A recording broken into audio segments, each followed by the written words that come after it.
Welcome everyone to the World Climate Summit and the Galerie by We 2017. I would like to start by introducing our opening speaker, the Mayor of Bonn and the Vice President of ICLEI, the Local Government for Sustainability, Mr. Ashok Sridharan. Please welcome to the stage.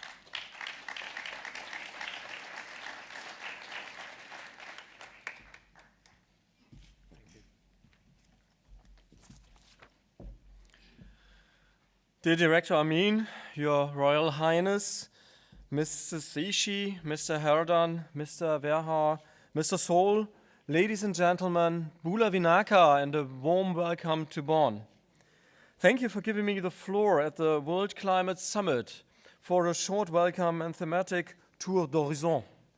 Bonn is not only home to the United Nations Climate Change Secretariat and venue of COP23, it is also the place where the United Nations is shaping a sustainable future, together with many other actors. Party or non-party, federal agency, climate justice NGO, or local governments network, such as ICLEI, where I serve as a first vice president. And we had a meeting yesterday evening where ICLEI just gave the platform for discussions and for dialogue between scientists, business, communities, municipalities, cities, NGOs, and the Climate Secretariat. And I think this is a very good thing, because what we have to do is coalition. And this was yesterday evening really a very good opportunity to go into these coalitions. Bonn is a city with a rich culture, greatly inspired by famous composer Ludwig van Beethoven, who was born over here in Bonn. And Bonn is the city where we jointly take action for a better future. Further, faster, together, like the claim of this COP puts it. For the sustainable development goals, for our climate, for peace, for justice, for solidarity and collaboration. Nations, non-state actors, societies and generations. Paris did create a momentum. What is needed now is a grand coalition of all levels of governance and all stakeholders to close the gap between existing commitments and the actual need for emission reduction to arrive at under 2 or at least at under 1.5.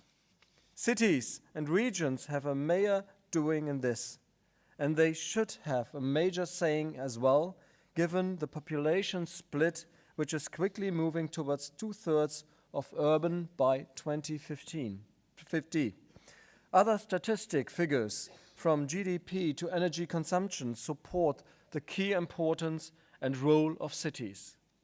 So does their mandate for resilience building. And it is the cities that can get the buy-in from citizens and the economic sector. More than 300 local and regional leaders, over 1,000 participants in total, came to Bonn last Sunday for an unprecedented summit of ambition. And they expressed their ability, willingness, and commitment to be full partners in a multi-level coalition. Cities and regions can deliver real facts and figures with the help of initiatives like the Global Covenant for Climate and Energy and the Under 2 Coalition. These initiatives help close the reduction gap by raising ambitions and commitments. And they provide sound information. Within the ICLEI Global Executive Committee, I am the ambassador for the Carbon Climate Registry. It was created in 2010 as a global reporting platform for cities, towns, and regions. Operated in Bonn by ICLEI, it supports transparency, accountability, and credibility for over 1,000 local and subnational governments from 86 countries, reporting voluntarily and publicly. This amounts to 10% of the global population. Cities and regions are drivers of change in their territories, implementing solutions and forging alliances. They seek holistic approaches and cooperate with other stakeholders, with their peers and other levels of governance. Cities and regions definitely have not come to demand, they have come to deliver, and they have done so with the existing and new initiatives and a continual race of ambition and action. However, cities and regions need to be enabled with supporting framework conditions, with the right tools and with financing instruments. They should therefore be taken into account as true partners in the drafting and implementation of a national action plan. Nations should recognize sustainable urban development as cornerstone of their planning. And cities and regions should receive new financing tools. Therefore, I warmly welcome a new star in the finance sky to rise in a few minutes, the Subnational Climate Fund. It is beginning to shine at a good moment, on the threshold of a grand coalition. The Paris Agreement cannot be implemented by nations alone, nor can the gap between commitments and emissions reductions be closed by them alone. It needs the collaborative effort of all of us. By nations, by other levels of governance, by the economic and finance sector well represented here, and by all other stakeholders. Thank you for bringing the energy, performance and vision of business and finance to the table at COP23. Thank you for standing united for our climate and in full support of the Paris Agreement. Ladies and gentlemen, it has been a pleasure to be with you here in the Kameha Grant, not only known for its design, but also for its sustainability. Thank you very much, Vinaka.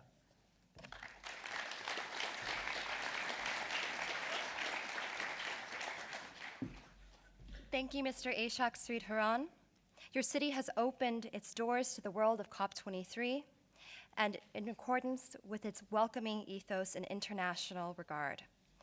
I would like to now bring to the stage Jens Nielsen, the CEO of World Climate Summit, and introducing Stéphanie Gay-Torrente, Environment and Climate Events Director of Reed Exhibitions. Please give a warm round of applause.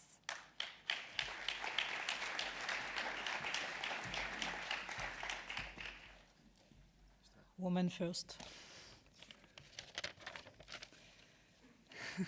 Princess, dear ministers, dear mayors, ladies and gentlemen, welcome on the first event gathering La Galerie by World Efficiency and the World Climate Summit. I work for an historic international environmental event named Polytech since 15 years. But the first discussion I had with economic stakeholders regarding their involvement on climate change began in 2014. At that time, we were all preparing the COP21, and we decided to create in Paris a new event totally dedicated to the perspective of a low-carbon and resource-efficient economy world. World Efficiency Solutions Event Bonn. The ambition of this meeting is to embrace the transition of all economic sectors into concrete and massive reduction of their impact on resources and climate. From the first meeting to prepare this event, we are convinced that only combination of visions and skills on the one hand and innovations and technologies on the other hand will help accelerate the deployment and the massive right solutions at the right place. In 2015, to launch this event, I've had around 300 meetings with many companies, multinationals, SMEs, and startups. Meeting after meeting, I realized how hard climate economic transformation would be. Because companies continue to tend to favor sectorial interest, while climate needs cross-cutting views and transverse motives. It's very hard to do and easy to say. At the end of 2015, we were proud to present to the COP21 500 solutions for energy, infrastructure, building, transportation, agriculture, and industry. We are now 2 years later, and we will present on December in Paris during the climate summit organized by the French President Emmanuel Macron, a second session of world efficiency solutions with an huge number of projects and solutions. But for the moment, we are gathered in Bonn, and I am very honored in name of RED Exposition France to welcome you all today on World Climate Summit and La Galerie, the climate conference spin-off of World Efficiency Solutions. Together, La Galerie by We and World Climate Summit have joined forces to provide you a networking platform for advancing on low carbon and climate resilient projects. These 3 days will offer a great opportunity to meet formally and informally.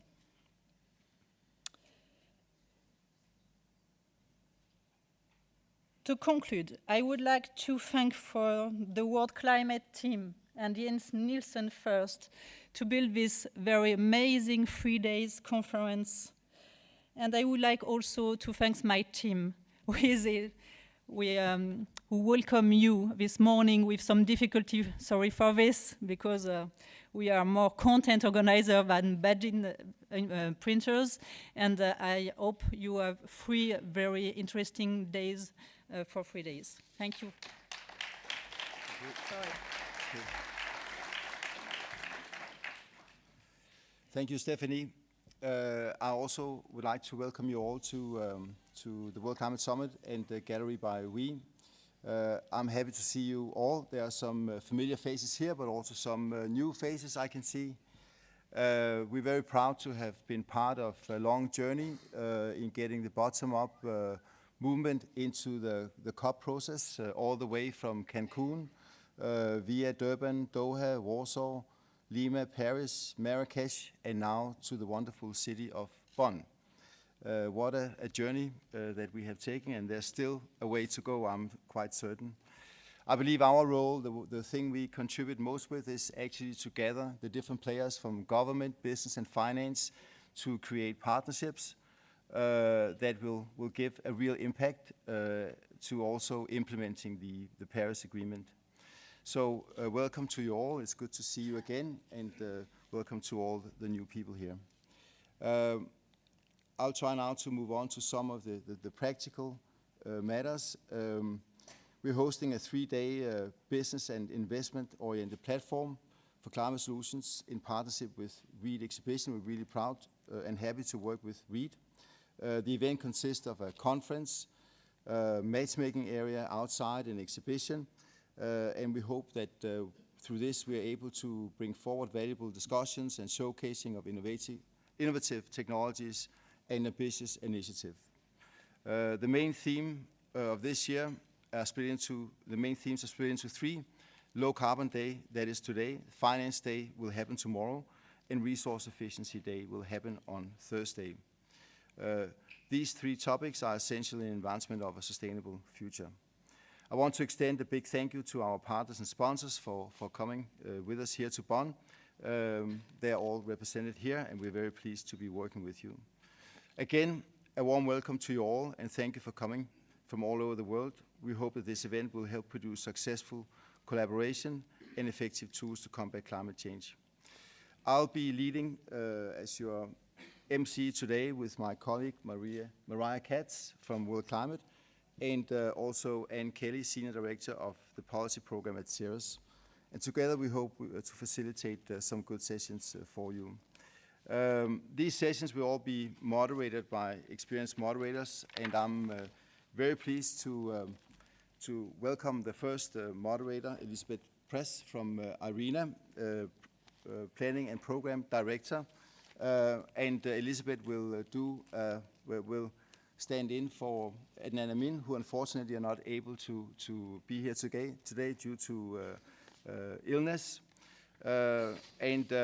Elizabeth will moderate a session named Building a New Coalition, the Role of Alliances and Bottom-Up Actions in a New Era of Climate Leadership. So I welcome Elizabeth and the panelists on the stage. Thank you.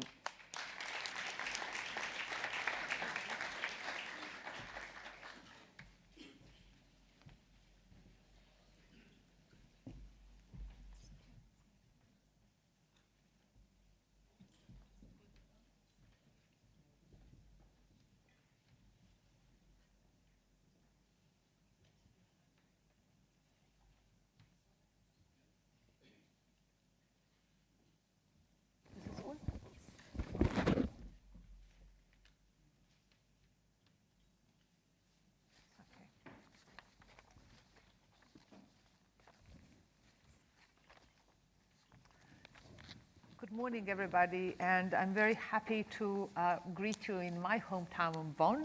As you probably know, IRENA is headquartered in Abu Dhabi, but we also have a second home in Bonn and an office of about 50 people. So our city is right now very full of our friends who are working towards the same mission as we do. I also want to apologize on behalf of my Director General, who unfortunately has fallen ill. But at the same time, I'm pleased to be able to speak to a distinguished panel and colleagues who have a great experience and contribution to make to this opening. We are now entering the second week of the COP23, an important milestone towards the next stage of discussions on NDCs. The one amazing change that happened in 2015 has been twofold. First, that we have a global agreement that is a bottom-up, the one that allows everybody to be part of the solution, and we all know that we need everybody to be part of the solution in order to make it work. Secondly, this agreement for the first time recognized how important it is to have everybody in. It was a formal recognition that cities, companies, communities, everybody has a role to play and needs to play a role.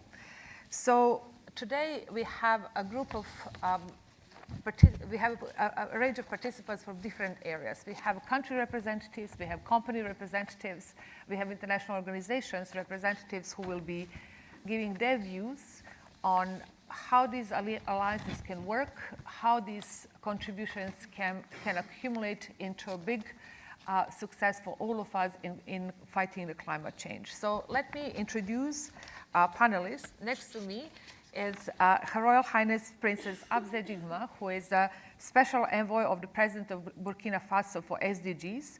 She's an ambassador for renewable energy of Burkina Faso and founder and CEO of AbzeSolar. She's also a great friend, a long-standing supporter of renewables. I'm very pleased to have her on the panel. Next to her, we have Mr. Jean-Peter Saul, who is the CEO of Ramboll Group, who comes from the private sector, and we're very much looking forward to hear his perspective. Mr. Thorsten Herdan is the Director General of the Energy Policy, Heating and Efficiency in Federal Ministry for Economic Affairs and Energy of Germany. And while he is now with the ministry, he also comes from the private sector, so it's going to be very interesting with his background, both public and private, to give us a perspective on this interesting issue.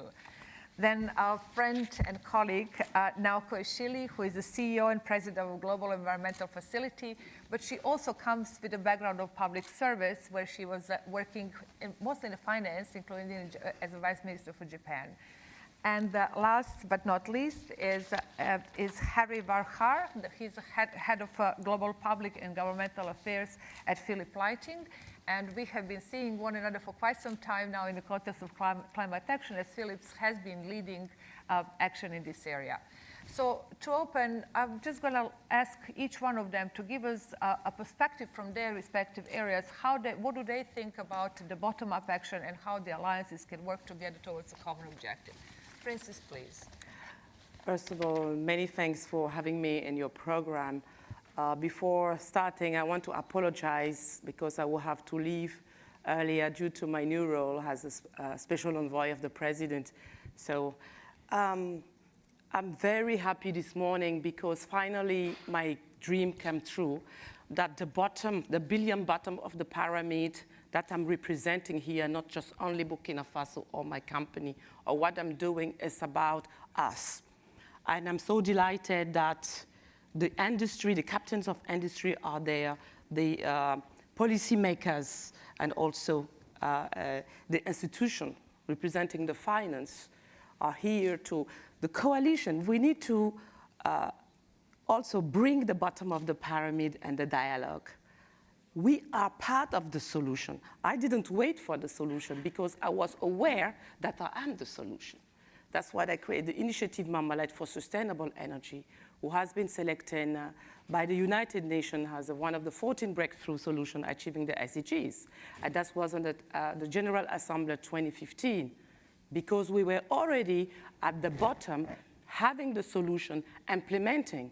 Last year, before coming, I told you that when I would come, I would tell you what are the impact by my own, with my own financing. I impact on 250,000 people in my country. And now I'm structuring 5 million farmers digitalizing. And that's why my president put me in that position to come and showcase. When I go somewhere, I'm not expecting anything. It's to come to showcase and see what we can bring together in terms of partnership. And really, the title of that topic talked to me a bit to my heart. And also, the people in the room, don't wait. Start partnering together. I think that at the end of the day here, I want that we say, OK, Ivory Coast will partner with Germany or with Qatar. What are we doing?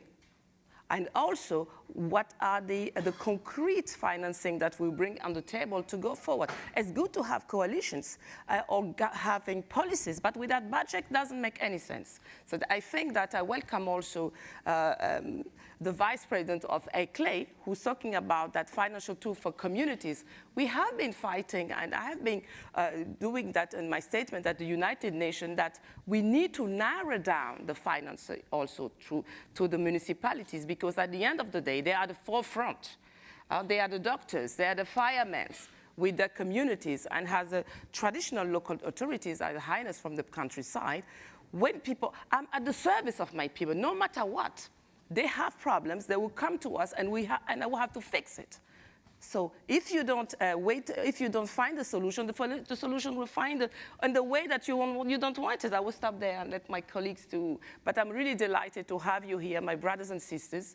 And together we will move forward. The together really matters. Thank you for giving me the floor. Thank you.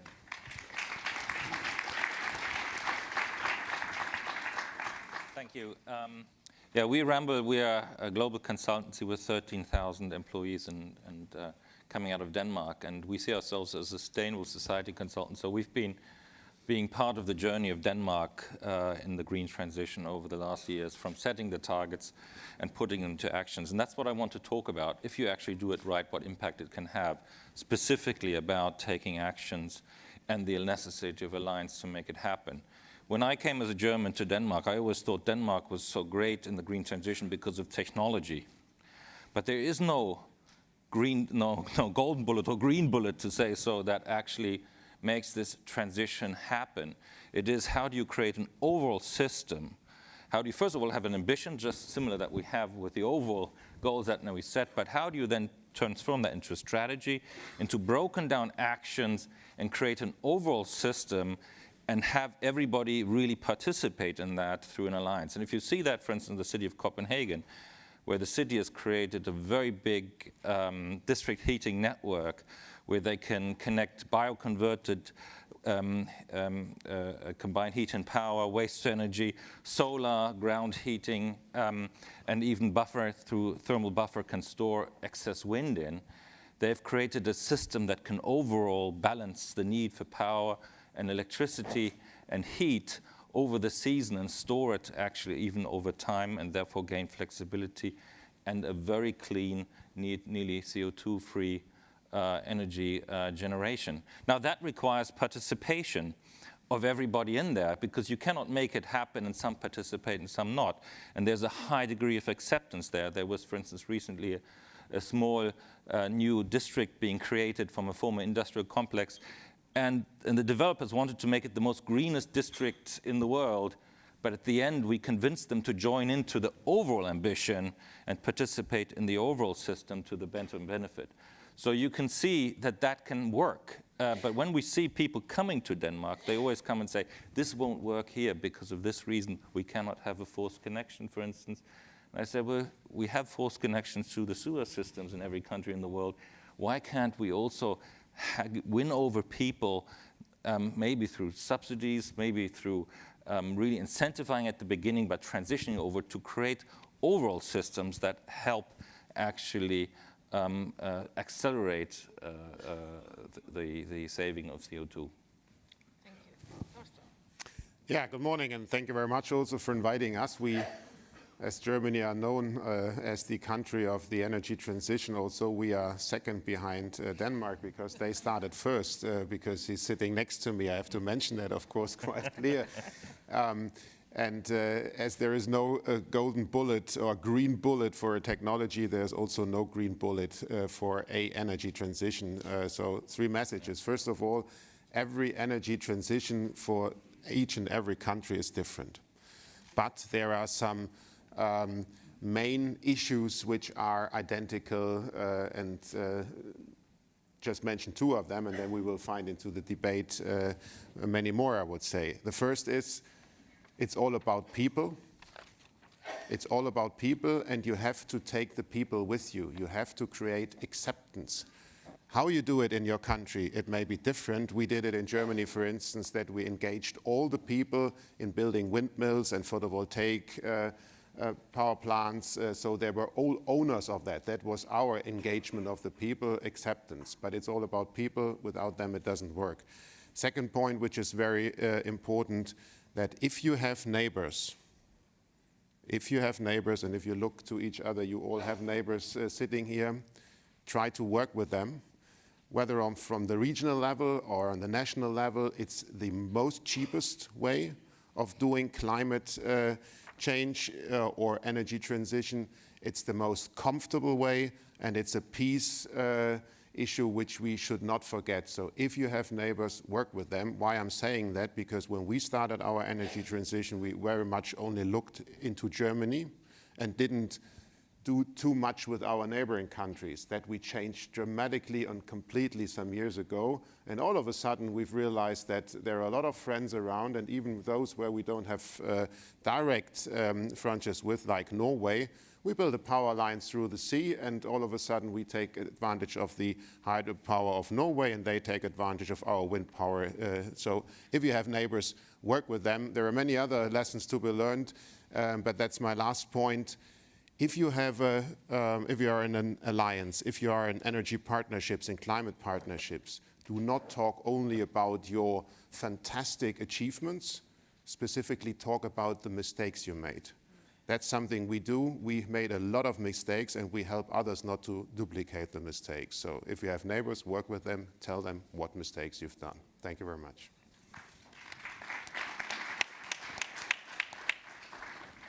Thank you, Naoko. Can you give us a perspective from finance perspective?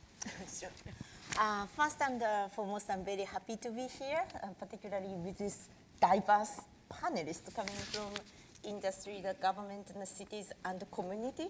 So this is actually a great panel to discuss about this importance of the coalition to, for the energy transition. I just, the GF is a public institution providing the grants, but also the guarantee and equity to support this kind of coalition. And I would like to maybe give you the 2 examples in my portfolio, how this coalition works to help the energy transition. The first example I would like to put is actually the Energy Efficiency Accelerator, which is actually supported by the C4All. And in fact, this is built on the wonderful example of lighting, which that we did together with Philips and Osram. It's basically to help our industry to create a standard to phase out inefficient lighting to efficient lighting.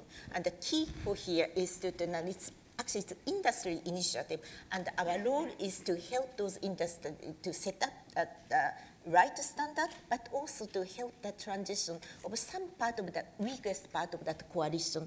And building this enlightened example, we actually moved to other energy efficiency accelerators. For instance, that we did actually work together with industry for refrigerator, the boilers and turbine and air conditioning from one industry to another. It's basically the same model to help industry to come up with a better standard and create the market, and then for the public institution to help a little bit of this transition.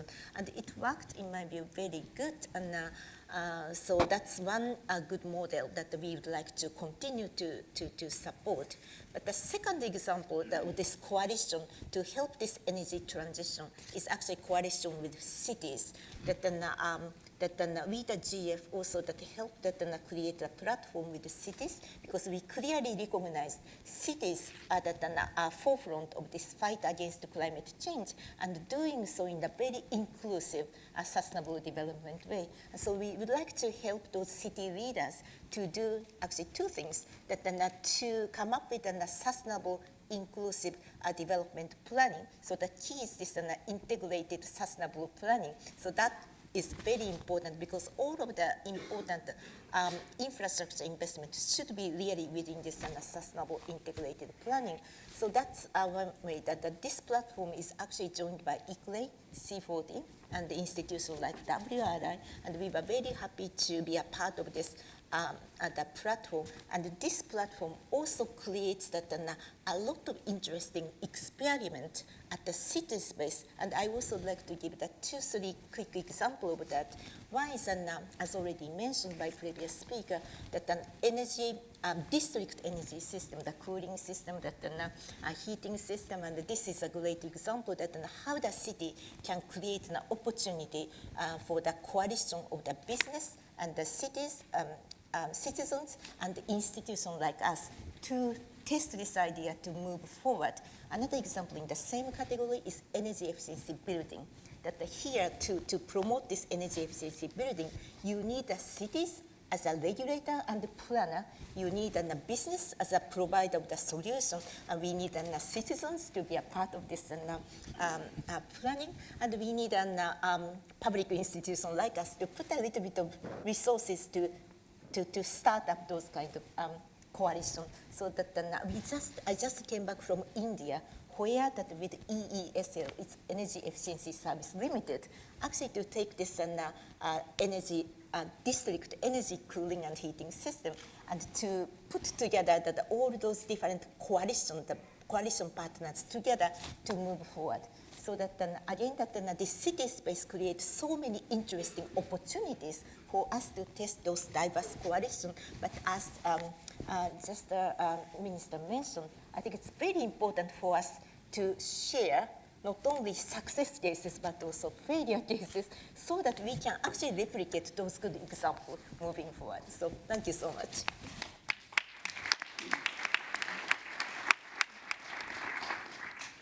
Harry. Yep. So, yeah, as we are, first of all, thank you for having me here and being in such good company, also in front of us. Yeah, as we are a practical COP, I'd like to give some examples of partnerships that we are involved in. Before doing that, I'd like to quickly reflect on why do we need partnerships. I think one, it's pretty obvious, but let's not forget we need partnerships because of the size and the urgency of the challenge. But secondly, we also need partnerships because business models and technologies are changing. In our case, you can imagine, as lighting, we're not the only ones. We are changing from a product focus in a replacement market to a connected solution area that is really focused on infrastructure. As what has been mentioned, you can just imagine an example. In the recent past, a facility manager would go on his bicycle through the city and look at what no longer works. And in the morning, go to an installer, buy those products and replace them. Today, because lighting is connected, is digital, we have, let's say, citywide, but also company-wide projects. So you talk to different people, but also you're involved in, let's say, with a lot of other stakeholders. And that's why you need partnerships, because nobody works in all the verticals that are involved in creating this infrastructure-focused project implementation. As a starting point also for partnerships, I think what is relevant to see is that this is not about fixing things from the past or finding some funding for projects. I think also when you look at it, we need to change a little bit the model of socioeconomic growth. First and foremost, to become more inclusive, and not only to narrow the rich-poor divide, but also to bring the 1.1 billion people on board who don't even have access to sustainable energy. And therefore, I wrote a short article in this publication of Climate Change, the New Economy, and it's a bit philosophical, but I called it the age of sustainalism. So this is not slightly improved capitalism or notched up socialism.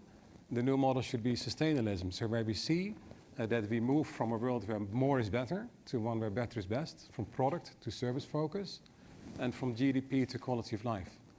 I think if you see that if we have that in our minds, in the back of our minds, with partnerships, then I think that will drive us forward on the journey that we have to travel. There are several types of partnerships, just quickly. So it's not just partnership, but we have technology partnerships on development of technology and on delivery of projects.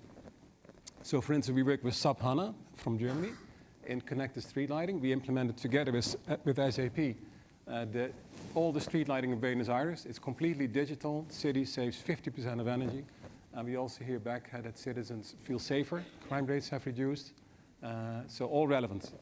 We also have partnerships that focus on policy development. So one is Enlighten and the Energy Efficiency Accelerator platform that runs under Sustainable Energy for All, which is a long word for SDG 7, on development of policies. So for all markets, for developed and emerging developing countries.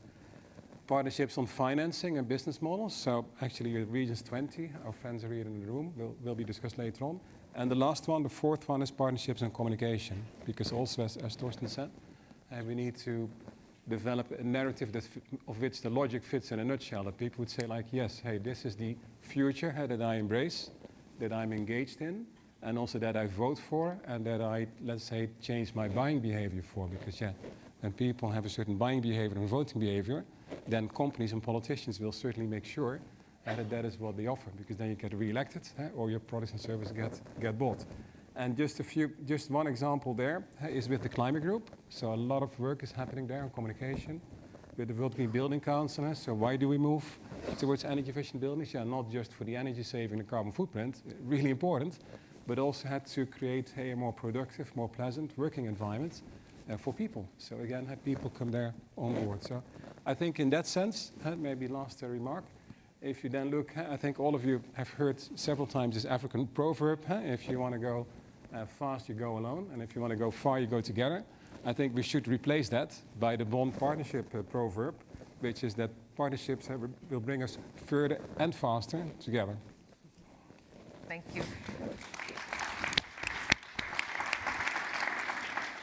Francis, I'm conscious that you have to leave very soon, but really it would be very interesting to hear your perspective, because can you tell us what is the bottom-up action that could actually accelerate your target and objectives, and how do you get your communities to get involved in what you want to do? First of all, I'm listening. Because again, I'm at the service of, I'm working with. It's the being at the service of people, serving them. It's not the other way around. If you listen, you're able to bring the solution that's really fit to your community. This is in Burkina Faso, we have been one of the first African country bringing up his INDC at the COP21. And again, here at the COP23, we are the first country of Africa who's ready with his NAP. And his budgetized, that does this business for you guys, $7 billion. So we are ready. Naoko, I'm ready. We are ready.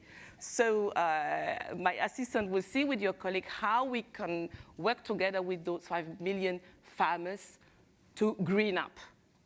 Again, we have solutions also that we can share. It's not about receiving. We are working with more than thousands of years in terms. We are green by nature. We know how to re-give life to our ground. I don't need to buy other technology. I have to sell that technology and bring IPR on, because often we have solutions and we have consultants who comes, interview us, and go and sell that expertise elsewhere to the financial institution and come back to me and say, listen, you have to buy. I say, absolutely not. This is my solution, and this is that way also that we as African, the bottom of the pyramid, we need also to be proud of ourselves and also to showcase, and because we are not here to beg. That time is finished. Business as usual is finished. See me as your business partner. I'm not a little thing as a woman who can, no. I have been at the board level of KPMG for more than 5 years. So it's the same brand who's working in Burkina Faso. Why the hell that when I have my diplomatic passport of Burkina Faso, the brand is not the same? That way of thinking also needs to change. I think that's what I'm saying. Learn to listen. has been advocating, talking. We are ready. We have our business plan who's ready. If money is there, I'm really delighted to work with Germany, with the Green Climate Fund, with the facility, Naoko, my sister, and ICLEI and IRENA, who's also in data perspective doing a lot, because you need also to measure what you are doing, and we're happy to share with you also what we are doing. But of course, how do we protect also our data? This is important. Transparency doesn't mean that you need to bring on the table all you have, all your knowledge. No. You can come with your notary. I come with my notary, and I show you what I have done. But I'm not giving, because it's about our security as well. This is important. That when I see in the negotiation room that transparency, okay, but it needs to be in mutual agreed. We are at the same level. If we say that we're negotiating, it means that the other one who's in front of you is at the same level, is a human being as well.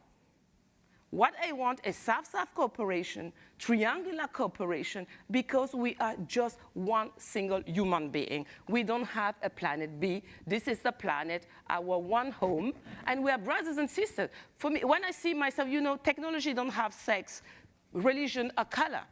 We are all the same.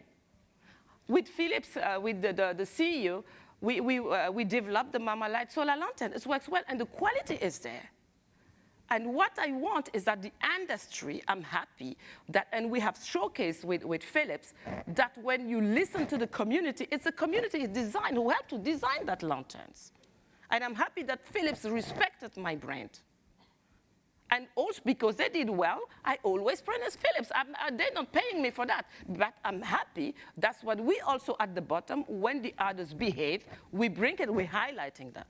So I will stop there and apologize again. Google Princess Abze and you will find my name and my phone numbers or whatever. So I'm really will be happy. Thank you, my sister. Thank you so much. Merci beaucoup. Merci.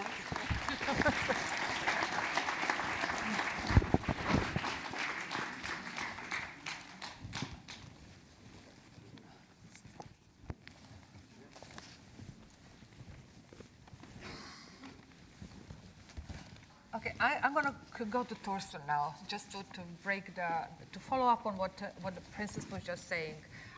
You also come from the government perspective, and can you also reflect how do you work with citizens? What is it that you do to stimulate the bottom-up action to support you in achieving your targets and objectives? Yeah, I think what the princess said was very, very important. What we should never ever do is try to teach others that they should exactly do what we think with what is good for them.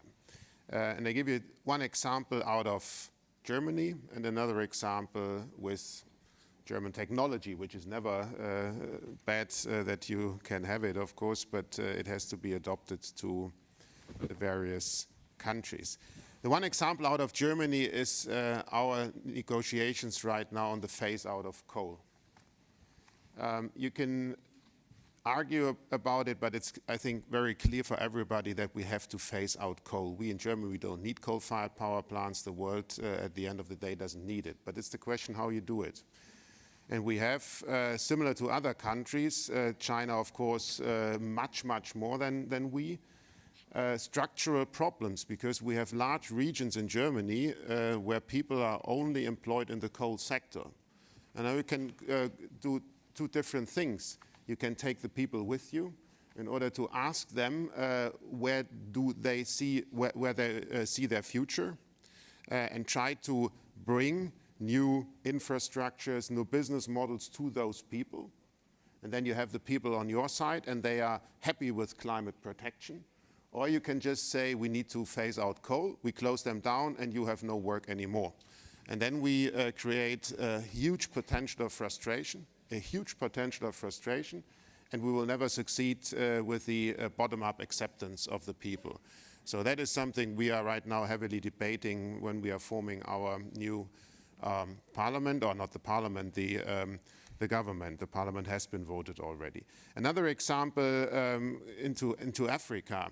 I think we have, at least with one technology, which is photovoltaics, the possibility to give to the poor people access to electricity.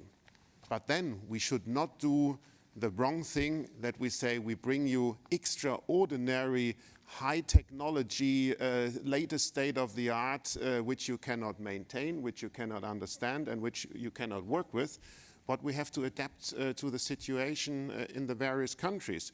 So what we do is, for instance, we create business models like called solar kiosk, where we rent, or our companies rent to certain villages solar panels, which they can really operate, they can really maintain. And then it's like the princess said, we have to go there and have to listen, what do they need?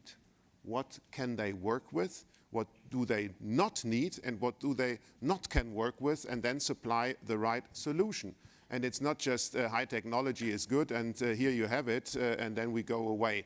And then you create a partnership with those villages, then up to the countries. And this partnership will then last for very long, and you will then continue to do it from the one village to another village, and then it's like the princess said, happy to give money to Philips because they really listened at the very beginning. And I think that is something we've learned in Germany in the last decades during our energy transition.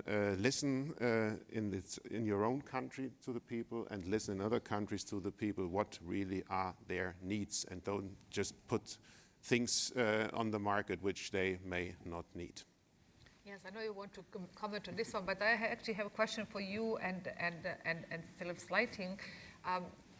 You can comment on Thorsten thing, but the question that I would like to ask is why you as corporates want to be part of this? Why do you want to collaborate with others towards anything?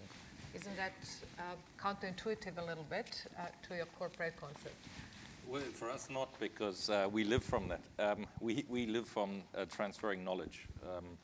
And this is, the whole green transition is about that, because it's absolutely right what you're saying is similar that there's not a single technology, there's also not a single solution that fits everyone. It also has to be seen in the local context and bringing then also the communities on board. And that's, for instance, what we enjoy doing. We have 13,000 engineers, but also consultants that work together, engage with the people, create the picture of what do we want to achieve together, what are the implications of the solutions. By the way, also, what are the costs of doing nothing? Because people think doing nothing is free. It's not. Doing nothing is very expensive. And if you then bring the people on board, and sometimes even those that might not be the winners in a solution, but the acceptance then to contribute is much bigger there than just trying to force it down. So for us, it is something that we very much enjoy doing, and part of this, and where we can see where we can take the successes that we've had, for instance, in Denmark, combine it also with what's been done in Germany and other places, to learn from that and then build on, and also from the errors indeed, and learn how do you then develop it for the next, and how do you continuously develop, therefore, this green transition. And it is nice that when you actually combine it together with the view of the local citizens, you can actually create also not only greener cities, actually cities that are also commercially more viable and more livable in the combination of that. It is actually a positive business case. I think it's pretty logical. So even one of our company values is stronger together. We don't have all the knowledge, and also my wife constantly reminds me myself on that. So we have to see where, what do we want to accomplish, and where are we complementary? We say really to our partners that because there might be a thought, if you work together, like, then you acquire those capabilities and then you go alone. But we say clearly to our partners that we focus on the lighting vertical. We want to be really world leading and excellent in that. And if it's then about other services that a city needs or that are needed in a building, that's what the partner brings in. One example, as we are talking about cities, that I gave on connected street lighting, in LA and in Buenos Aires and a whole number, few hundred other cities, we have implemented connected street lighting. And then other companies, they bring in the sensor technology that also senses air quality. We are doing a test in Los Angeles, or the city is doing a test, where let's say the street lighting fixtures also detect sound. and the sound is immediately analyzed. Is this a traffic accident or is it a gunshot? And then automatically the police and the hospital are alerted. So those are services and thinking outside in, what Thorsten also mentioned, and not just that you should, let's say, run and back and explain your technology and we are the best. But when you listen to what a city wants, it's a whole plethora of services. And if you can combine those as partners, then you simply have a much better offer, but it's also more economical. And one small example there, we're also working with Ericsson. So because we see that in 10 years' time, or even less, the demand for broadband capacity is going to increase tenfold. Well, do you want to have a city full of mobile phone, let's say, antennas? Well, also for that, with Ericsson, then the streetlights are equipped with access broadband capacity. So they manage the lights, but also they do all the other services. And they also then are able to have, well, imagine there's streetlights everywhere. So you would always be able, well, not when you're driving, to be on the phone. So, and in essence, maybe last on that, I think some of you know what Björn Stikston, the previous head of the World Business Council for Sustainable Development, said many years ago, is business cannot succeed in a society that fails. And I think that is also something that is overall driving us. So we are part of the solution, but also parents and citizens. So I think it's really true. Stronger together brings better quality of services. It allows us to make the speed that is needed, but also, let's be honest, it's a lot more fun. That's for sure. Now, you have a quite unique perspective because you have been in this position for quite a few years, and it was before the climate action emerged as a concept in 2014. And do you see the difference between what's happening at the global stage with alliances emerging and climate action moving? And from your perspective, where do you see the space where more action is needed and what more partnerships are needed? Energy transition, mostly. And yes, and low carbon development. Well, actually, you are right that towards the maybe Paris Agreement, we have actually seen the enormous kind of momentum building up to COP21. Then after Paris, those kind of flower kind of started to bloom. So that I have seen this kind of sea change that towards Paris, after Paris, and then that's the time that this coalition really started to bear a lot of fruits. But also, we have started to see that it's also needs a lot of work. I mean, the previous speaker mentioned the cost of inaction, that doing nothing is not free, that it really requires incur a lot of cost to the entire society. But because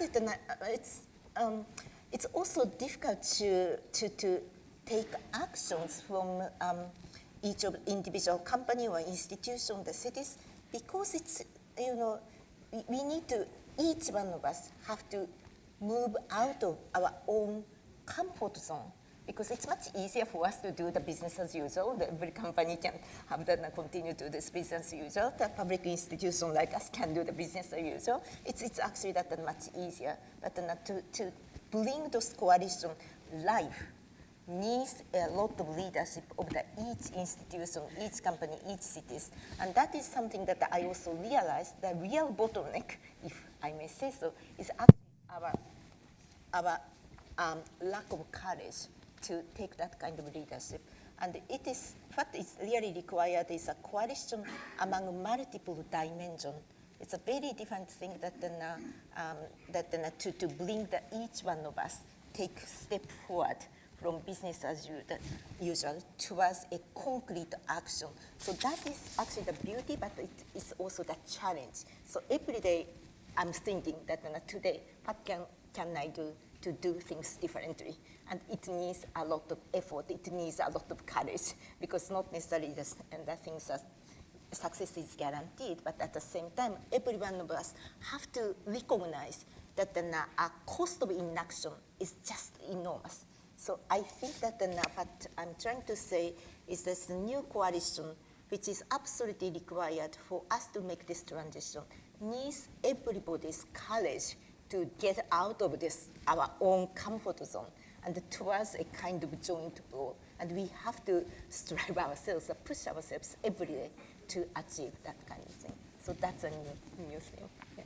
Thorsten, you wanted to step in? Yeah, I would agree that we have to come out of our comfort zone, but we have to make clear to the people that it's more comfort if we went out of our comfort zone at the end of the day, because if we send the signal that we have to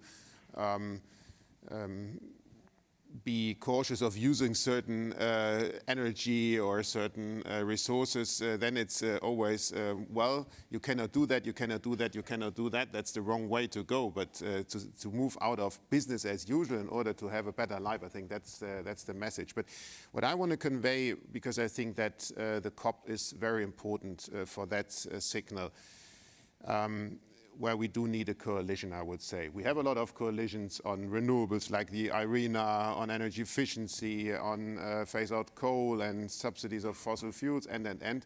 But what I'm missing is the coalition for CO2 pricing. Because I'm always, when I'm sitting here at the COP at panels, trying to make clear what we have agreed in Paris is a shortage of CO2. What we have agreed in Paris is a very, very small budget we have left in terms of CO2, which we can pollute into the air. And if we know that, then we also know that it means that we have agreed to leave the fossils in the ground. Because if we dig them out and burn them, then the budget is gone in few years. So if we know that we have agreed that, then we know that the price for fossils will go down because the demand for fossils will go down. So if we don't put a price on CO2, then we will never ever succeed in preventing individual people using an oil heater or economies refraining from fossil fuels.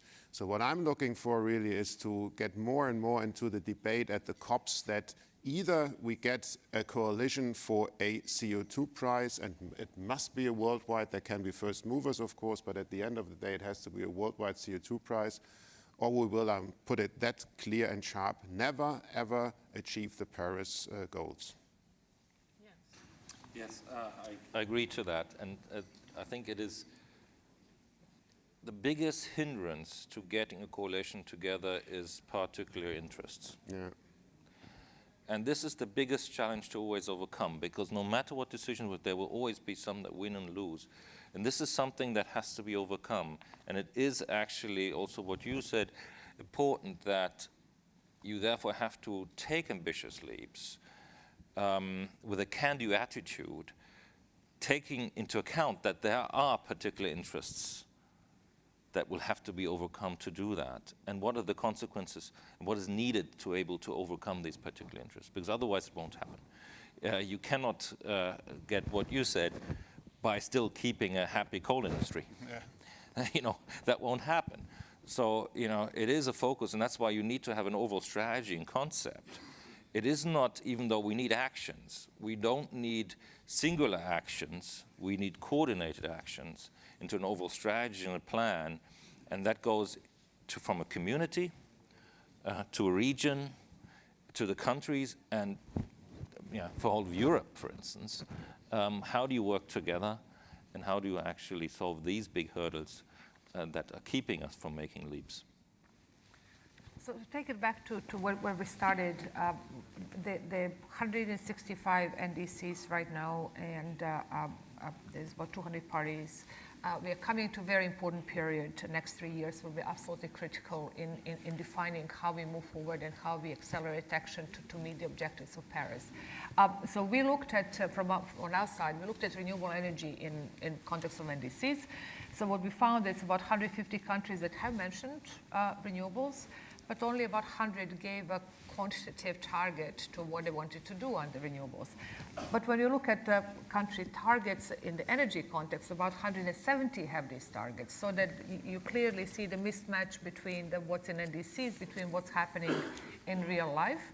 And then on top of it, when you look what's happening in markets and how the markets are moving today, even the energy plans are underestimating what is happening, and the potential certainly much larger than what we are recognizing at this point in time. So how do we use this space of alliances and climate action and bottom-up action to really accelerate the movement and to move this action towards the common objective? How do we do that? how do we utilize better what we have in context of alliances? Well, I think what we have to do is we have to talk about best practice, and we have to talk about what we said before, mistakes made. And I think your point is quite right, that those countries and those cities and those communities and those families, put it down to families, were the most successful ones, which gave themselves targets, installed measures for those targets, monitored the measures, whether they meet the targets, and then adjusted the measures accordingly, not the targets. That's not good. So, for instance, we in Germany, we said we have a target for CO2, not only for 2020, but 2030, 2040, 2050. We know that we will not meet the 2020 target for CO2 emissions. So now we are debating what measures do we have to insert in order then to meet at least the 2030 targets. And we said in order to meet it, energy is very, very much important. We have two targets for energy, which is energy efficiency target, also 2020, 30, 40, 50, and renewable energy targets, 2020, 30, 40, 50. So that helps you and helps industry to adopt the way forward. And I give you a very different example, because I was speaking about family. Within our family, and we are four, which is my wife, my two my two children, two girls, and myself. And I've given the children a target, and I said, whatever you propose for investment in our home to save energy, you will get half of the savings on top of your money I'll give to you anyhow. So they are inventing all brilliant ideas. Of course, the investment budget has been a little bit overdone right now, but those targets help because they are running around and looking what can they do. And I think targets, measures, monitoring of that is one very, very good example and a prerequisite to achieve it. And then to talk about this in coalitions, what worked, what doesn't work, how to adjust it, that is something we have to highlight. You want to take one or two questions from the audience? Sure. Any questions from the audience? No, I don't see anything. Oh, still waking up? There is over there. Es ist langsam Mittag, die sollten schon wach Do you have sein. somebody with a mic to take the question?